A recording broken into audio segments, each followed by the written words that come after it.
Human worth and dehumanization are two completely different things. Dehumanization is the twisted form of human worth when human worth seems to be absent.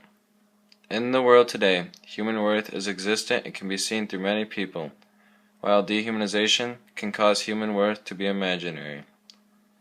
In the end, people need to respond to dehumanization and realize that it is wrong.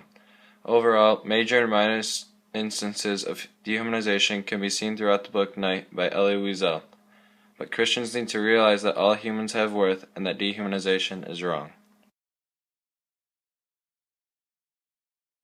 Human worth is generally defined as a person having respect from others and is also shown kindness to. With that definition in mind, we think of when someone has worth, they also have respect. In today's society, there are many ways in which we can see that people have worth.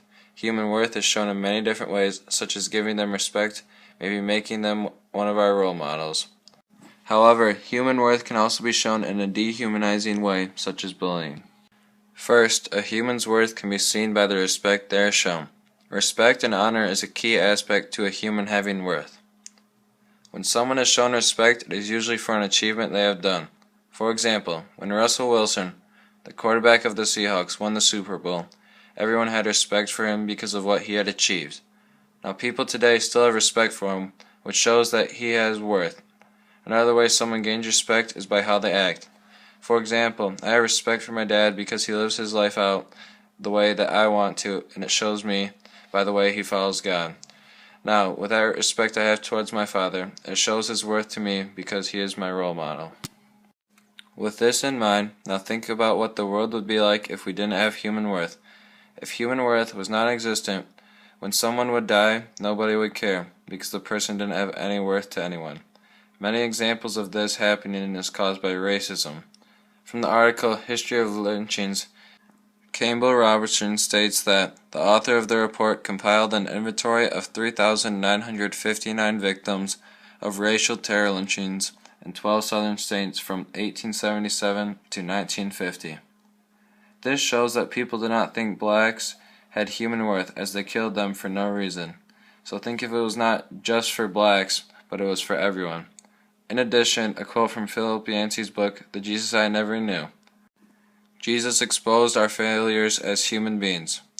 This quote shows that sometimes humans do have failures, but as Yancey put it, that's just human. So humans aren't perfect, but humans do have worth. Also, if no one had worth, how would we depict how much money someone could make? How would someone get into college if they didn't have worth? Given these questions, how could the world not have human worth? Finally, in the world we live in, there are many examples of human worth.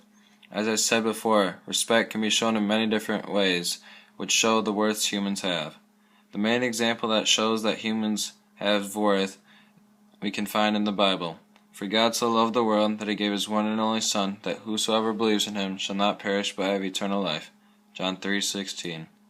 God, the creator of all things, sent his only Son down to die for us so we can live.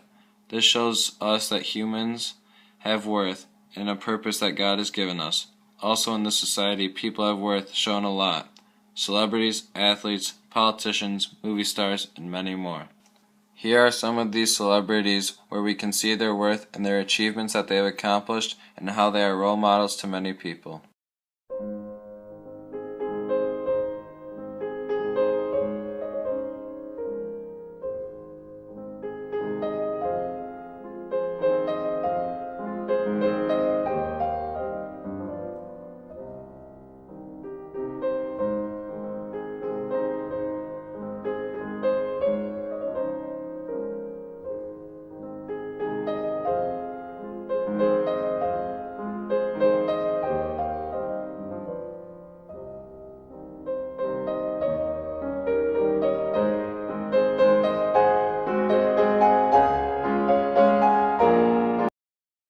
In conclusion, all humans have worth, and it is shown in different ways, good and bad.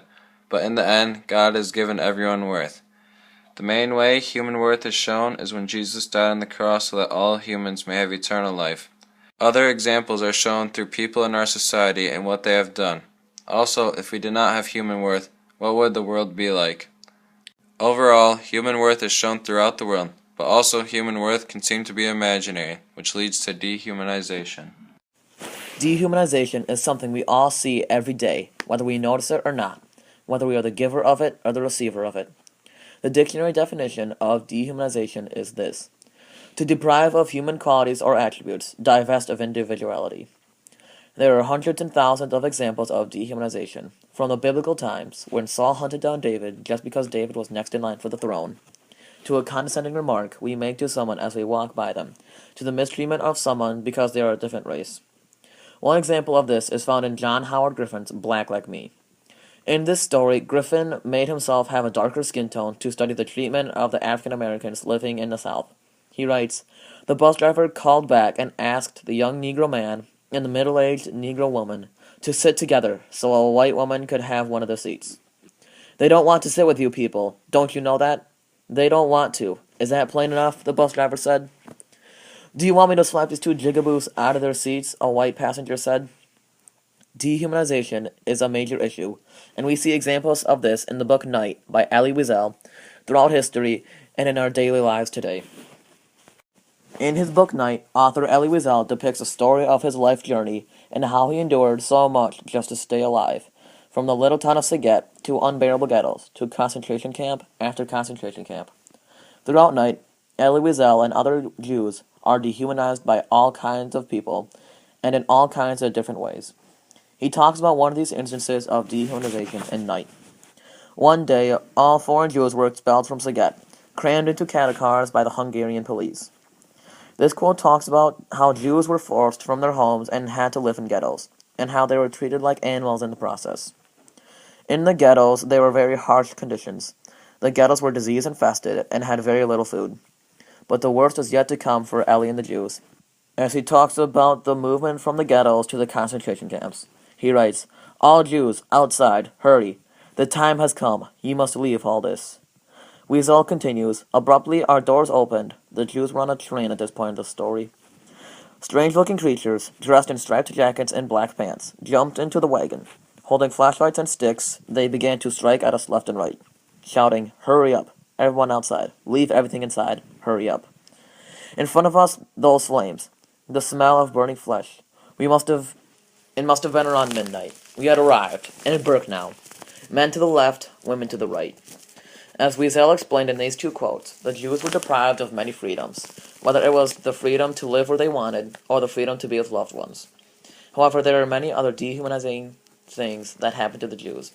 For example, the Jews were often beaten in the concentration camps. Wiesel writes, "My father suddenly had a colic attack.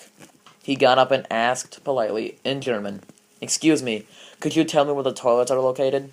The gypsies stared at him for a long time, from head to toe, then slapped my father with such force that he fell down and then crawled back to his place on all fours." Elie also recalled a personal beating while in the concentration camps. "Lie down in it, on your belly." I obeyed. I no longer felt anything except the lashes of the whip. 24-25. The Jews living in concentration camps suffered through more than just getting beaten up. They also struggled with hunger. Wiesel writes, "At that moment in time, all that mattered to me was my daily bowl of soup, my crust of stale bread. The bread, the soup, those were my entire life.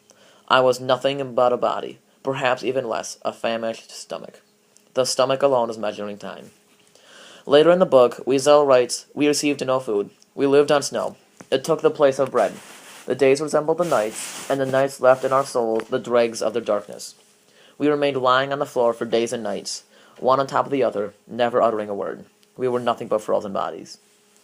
Wiesel also writes of another struggle with hunger. "One day, when we had come to a stop, a worker took a piece of bread out of his bag and threw it into the wagon. There was a stampede. Dozens of starving men fought desperately over a few crumbs. The worker watched the spectacle with great interest. Soon, pieces of bread were falling into the wagon from all sides, and the spectators observed these emaciated creatures ready to kill for a crust of bread."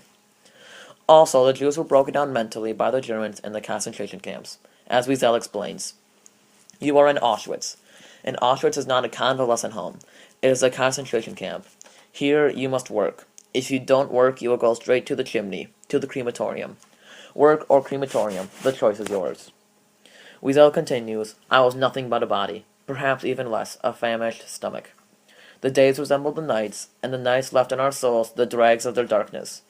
We remained lying on the floor for days and nights, one on top of the other, never uttering a word. We were nothing but frozen bodies. Weasel also writes, as we ran, they threw clothes at us. Pants, jackets, and shirts. In a few seconds, we had ceased to be men. The quotes mentioned tell of the dehumanization of the Jews, but they were not the only group of people to be stripped of human qualities or attributes. There are many groups of people that were dehumanized throughout history other than the Jews. The best example of this is the treatment of African Americans, especially around the time of the Civil War and just after it. In that time, the African American people were thought of as inferior to those who were Caucasian. The African Americans were treated like property, and their lives were miserable. They worked all day long on southern plantations while receiving no pay. If they didn't work fast enough or well enough, they were beaten severely. Some tried to escape, but if they were caught, they often had a foot, leg, or arm amputated. They had to use separate bathrooms than the Caucasians. They had different drinking fountains, schools, and recreational buildings than the Caucasians. There were even laws that kept them from moving up in society. The African Americans that lived during this time were deprived of many human qualities and attributes. They were thought of as property, as 60% of a human.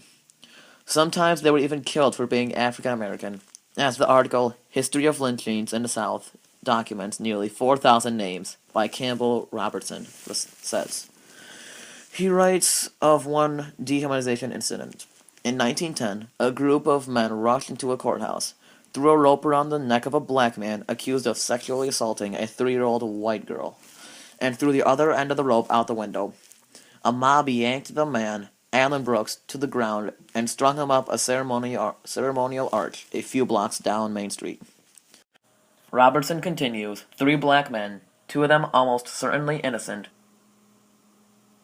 were accused of killing a white woman, and under the gaze of hundreds of soda-drinking spectators, were castrated, stabbed, and beaten and tied to a plow and set afire in the spring of 1922. Robertson also writes, even when a major crime was alleged, the refusal to grant a black man a trial, despite the justice system's near certain outcome, and the public extravagance of a lynching, were clearly intended as a message to other African Americans.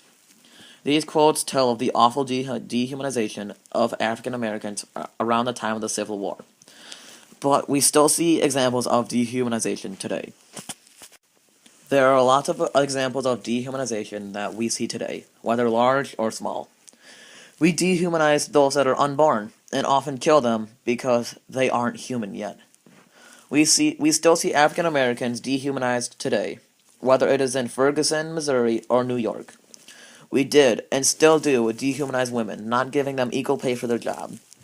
But there are also smaller incidents of dehumanization that we might not even notice. Maybe we see someone being bullied because of their intelligence or race. Maybe we see the unequal treatment of an employee because their boss doesn't like them. These types of things happen every day, yet 99% of us just walk by without thinking about it. We might even be the one who is dehumanizing the other person. We might insult the way that they walk, dress, or something like that. As a Christian, this makes me both mad and sad.